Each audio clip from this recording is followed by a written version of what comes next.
colors are definitely changing really fast. A lot of the cherry blossoms are losing its vibrant color, turning more greenish. At the same time, a lot more flowers and stuff growing. So I guess there's the exchange. And I read a ton of different stuff today. I guess the first one's this one. How's this? Canada's first 5G drone flies over UBC, and it's here in Vancouver. It says drone test flight shows potential of 5G networks to support essential services and accelerate innovation.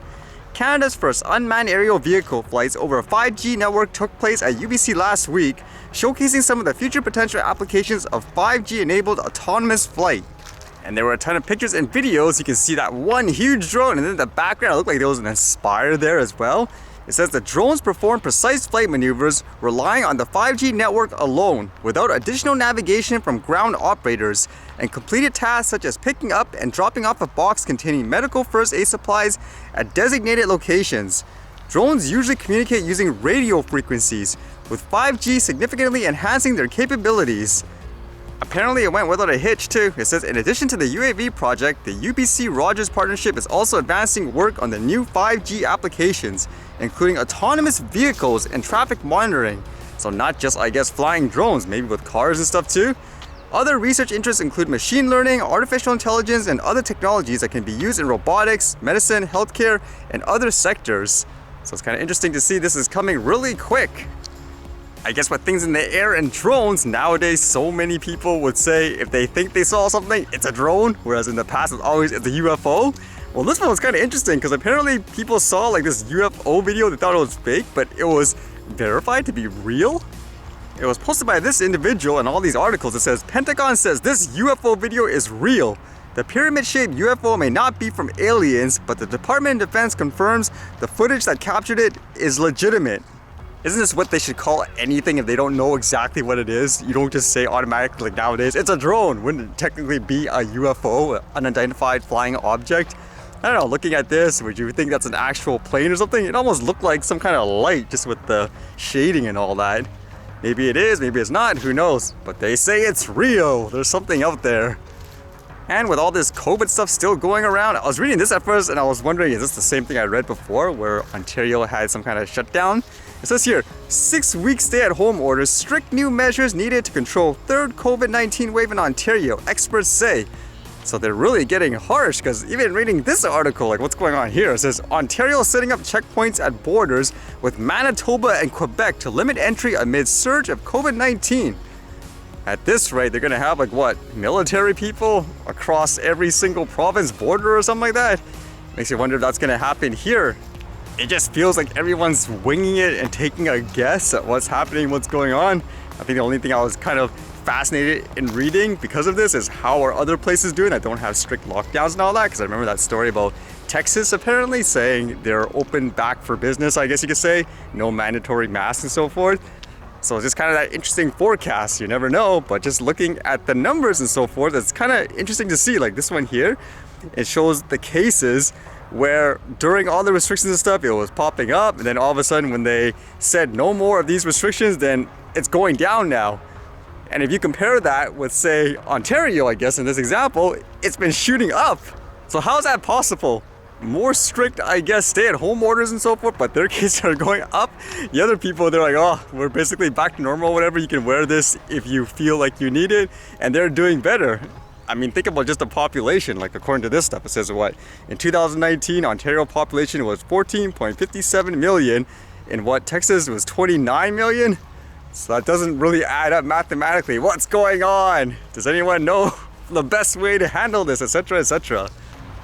Maybe it has to do with weather. That's the one thing I can really think of that's been consistent so far in many places, where during the hotter times or whatever, then all of a sudden things get back to normal. Then when the colder winter time comes, then all of a sudden there's more infections and all that.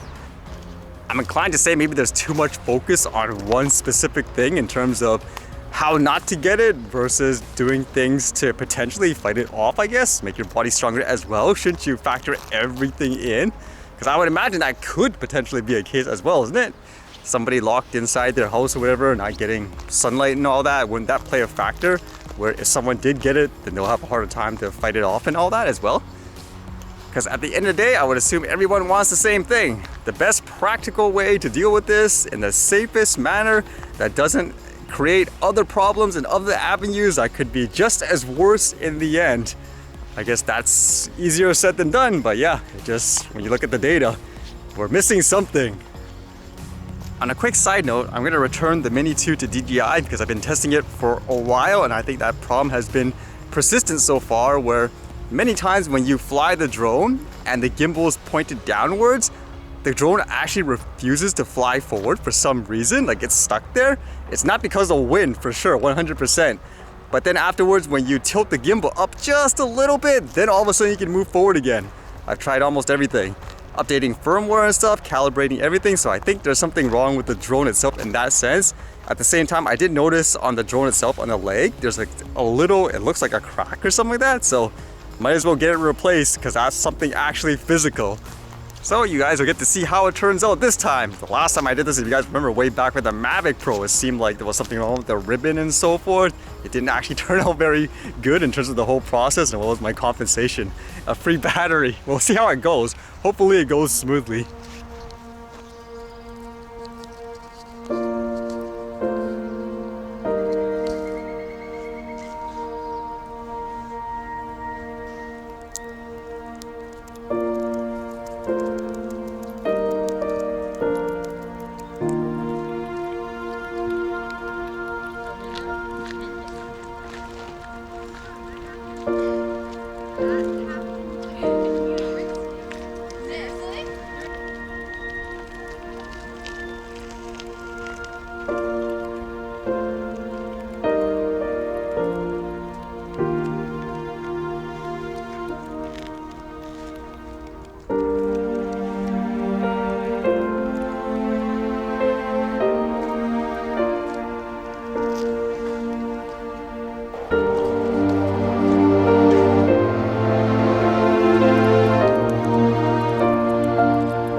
Alright, see you guys later.